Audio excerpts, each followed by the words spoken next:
بسم اللہ الرحمن الرحیم۔ دو تین باتیں میں عرض کرنا چاہتا ہوں آپ حضرات کے لیے، کیونکہ جیسے ہی رمضان ختم ہوگا تو بہت ساری بحث مباحثے شروع ہو جائیں گے، بہت ساری پورا ایک ماحول بنا ہوا ہے باہر۔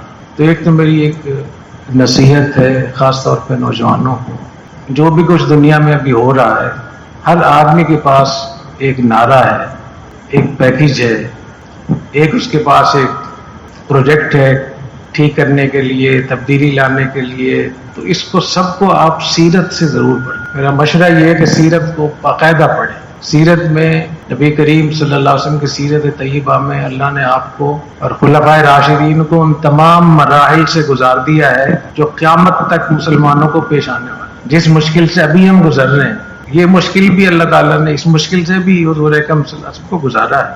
ہمیں پتہ نہیں ہے، اگر ہم سیرت پڑھیں تو ہمیں پتہ چل جائے۔ تو سیرت کو بہت زیادہ اہتمام سے پڑھیں، اس کے بغیر ہمارا گزارا نہیں۔ تو آج میری گفتگو کے تین حصے ہیں۔ ایک حصہ یہ کہ ہمارا ملک کیسے ٹھیک ہوگا۔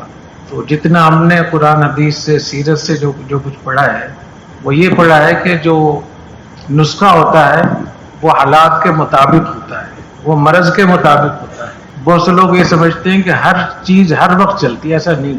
حضور اکرم صلی اللہ علیہ وسلم کی 13 سالہ زندگی مکہ مکرمہ میں، اس کو پڑھیں غور سے، کیا کیا آپ کو مشکلات پیش آئی، کیا کیا مظالم ہوئے، چیلنجز کیا تھے آپ کو، صحابہ کرام کو، انہوں نے کیسے ڈیل کیا۔ پھر آپ مدینہ طیبہ تشریف لائے تو اللہ کے حکم سے تشریف لائے تھے، اللہ کے نبی تھے، سچے تھے، اور آپ سے جو وعدے کیے گئے تھے آپ کو یقین تھا کہ وہ وعدے بھی سچے۔ وعدہ کیا تھا کہ ہم غلبہ عطا فرمائیں، وعدہ کیا تھا کہ ہم، یہ بھی وعدہ تھا کہ آپ ہجرت کریں گے۔ جب آپ معراج پہ جا رہے تھے تو جبریل امین نے ایک جگہ براق روکی اور کہا کہ یہاں 2 رکعت نفل پڑھ لیں۔ پوچھا یہ کون سی جگہ ہے؟ فرمایا کہ آپ کی ہجرت گاہ ہے، آپ ہجرت کر کے یہاں آئیں۔ تو یہ پہلے سے بتا دیا تھا۔ تو جب اتنا یقین ہو کہ اللہ تعالیٰ نے خود وحی کر کے بتا دیا کہ آپ ہجرت کریں گے، اسلام کا غلبہ ہوگا اور جتنے بھی مشرکین ہیں، مخالفین ہیں، سب یہ مغلوب ہوں گے، اس کے باوجود حضور اکرم صلی اللہ علیہ وسلم نے کتنی تدبیریں اختیار فرمائی کہ آپ نے 3 سال 4 سال تک قبائل کے پاس پھر کے ڈھونڈا، ان سے پوچھا، جتنے بھی قبائل کے سردار تھے ان سے جا کر آپ پوچھتے تھے کہ اگر میں ہجرت کر کے آپ لوگوں کے پاس آؤں، کیا آپ لوگ مجھے پناہ دے سکتے ہیں؟ کیا آپ لوگ میری حفاظت کر سکتے ہیں؟ کیا آپ کے پاس اتنی نفری ہے، اتنے افراد ہیں جو میرے ساتھ میرا دفاع کر سکیں؟ پوچھتے تھے کہ آپ کے پاس طاقت کتنی ہے، ہتھیار کتنے ہیں، اور تمہاری جب جنگیں ہوتی ہیں تو تم جیتتے ہو یا ہارتے ہو۔ 33 قبائل کے سرداروں کے پاس نبی کریم صلی اللہ علیہ وسلم نے الگ الگ جا کر، اور بہت سارے جو اصحاب سیرت ہیں، جو ان سیرت پہ کتابیں لکھی ہیں، تو ایک ایک قبیلے کا مکالمہ نقل کیا ہے۔ اس کے بعد جب آپ نکلے، لمبا قصہ خلاصہ بتا رہا ہوں آپ، تو حضرت ابوبکر صدیق رضی اللہ تعالیٰ عنہ کو آپ نے دن میں بتایا جا کر، تو کیسے نکلے بتانے کے لیے کہ منہ پہ آپ نے ٹھاٹا باندھا، اور دوپہر میں، چونکہ عرب جو تھے دوپہر میں سب سوتے تھے تاکہ کوئی دیکھ نہ لے، تو منہ پہ نقاب باندھ کر، ڈاٹا باندھ کر آپ تشریف لائے اور جا کر بتایا کہ آج ہم ہجرت کے لیے نکلیں گے۔ اور واپس پھر اسی دروازے سے نہیں، آپ پچھواڑے سے ایک کھڑکی کھلتی تھی، اس کھڑکی سے پیچھے سے نکل کر آپ چلے، اور پھر آپ نے حضرت ابوبکر صدیق رضی اللہ عنہ کے بیٹے کو مقرر کیا کہ تم ساری خبریں لے کر آنا، اور جس طرف راستہ تھا مدینہ کی طرف جانے کا، اس سے بالکل 180 پہ آپ تشریف لے گئے، تاکہ اگر مشرکین نے مکہ ڈھونڈیں، اور پھر حضرت علی رضی اللہ تعالیٰ عنہ کو اپنے بستر پہ لٹا دیا۔ تو یہ ساری وہ تدبیریں، اور وہاں جا کے کس طریقے سے آپ چھپے رہے غار میں، اور ساتھ میں ان کے جو صاحبزادے تھے وہ بکریاں چراتے تھے، اور ساتھ میں دن بھر کی خبریں بھی لے کر آتے تھے اور دودھ بھی پلا کر جاتے تھے۔ اس کے باوجود آپ نے کافر کو کرائے پہ لیا، مزدوری پہ، کہ آپ ہمیں اطلاعات دیں گے پوری۔ تو یہ جو ہجرت کا جو پورا واقعہ ہے، اس پورے واقعے کو آپ پڑھیں تو آپ کو اندازہ ہوگا کہ ایک ایک قدم پہ تدبیر ہے، حکمت ہے۔ پھر آپ جب مدینہ طیبہ پہنچ گئے قباء میں، تو آپ نے وہاں جاتے ہی سب سے پہلے مرکز بنایا، اور حدیث شریف میں آتا ہے کہ حضور اکرم صلی اللہ علیہ وسلم نے مسجد کے نشان لگا کر، اور مسجد کے چاروں طرف صحابہ کرام کے گھروں کے نشان لگائے خود، یہاں ابوبکر صدیق کے گھر ہوگا، یا عمر کا گھر ہوگا، یا فلاں، پورا بیچ میں مسجد اور آپ، تاکہ آپ بالکل محفوظ ہو جائیں چاروں طرف سے۔ اور آپ نے حکم جاری فرمایا کہ اکیلا آدمی کوئی نہ نکلے باہر، جب بھی کوئی باہر جائے، ایک تو یہ فرمایا کہ رات میں باہر نکلنے کی اجازت ہے، دن میں نکلیں کیونکہ نئے لوگ ہیں، ایسا نہ ہو کوئی نقصان ہو جائے، اور جب دن میں نکلیں تو دو نکلے، اکیلا کوئی نہ ہو، اور تیسرے یہ کہ ہر وقت مسلح رہیں، ہتھیار بند رہیں۔ صحابہ کرام کہتے ہیں کہ ہم جب سوتے تھے تب بھی ہم مسلح ہو کر سوتے تھے، مسجد میں جاتے تھے تو ہتھیار لگے ہوتے تھے، اور صحابہ کرام چونکہ بے گھر تھے، تھا نہیں، کاروبار نہیں تھا، جو مکہ مکرمہ سے گئے تھے، تو وہاں جا کے انصار کے ساتھ مواخات قائم فرمائی کہ آپ کے کاروبار میں، زمینوں میں، زراعت میں آدھا حصہ مہاجرین کا بھی۔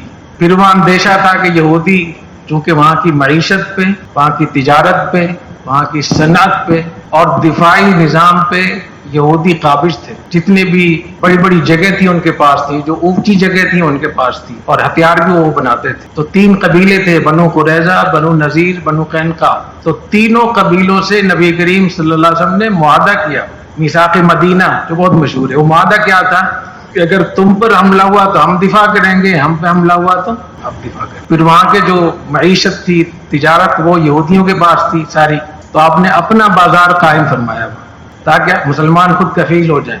اور مکہ مکرمہ میں 13 سال تک کوئی آیت یہود و نصارہ کے خلاف نازل نہیں ہوئی، ساری میں توحید ہے اور شرک کا رد ہے، اللہ تعالیٰ کی وحدانیت ہے، رسالت کی بات، تاکہ پہلے سے دشمن جاگ نہ جائیں۔ اور جب آپ مکمل آپ غالب آ گئے، فتح مکہ میں جب آپ پہنچ گئے اور مکہ پہ آپ کا غلبہ ہو گیا، تو تب بھی آپ نے کتنے لوگوں کو امتیازات دیے، حسن سلوک کیا، کسی کو 300 اونٹ دے رہے، ہزاروں بکریاں دے رہے ہیں۔ ان لوگوں کو جو لڑ رہے تھے، صفوان ابن امیہ، ان کو 300 اونٹ دی، سہیل بن عذاب کو اتنی زیادہ بکریاں دی کہ وہ گن نہیں سکتے تھے۔ تو میرا عرض کرنے کا مقصد یہ ہے کہ جس انداز سے ہم مشتعل ہو رہے ہیں، جذباتی ہو رہے ہیں، پوری قوم اس طریقے سے جذباتی ہوئی ہے، اس میں کتنی خیر ہوگی، اللہ خیر عطا فرمائے، لیکن مجھے اس کا اندیشہ ہے کہ کہیں خدا نخواستہ لیبیا کی طرح نہ ہو۔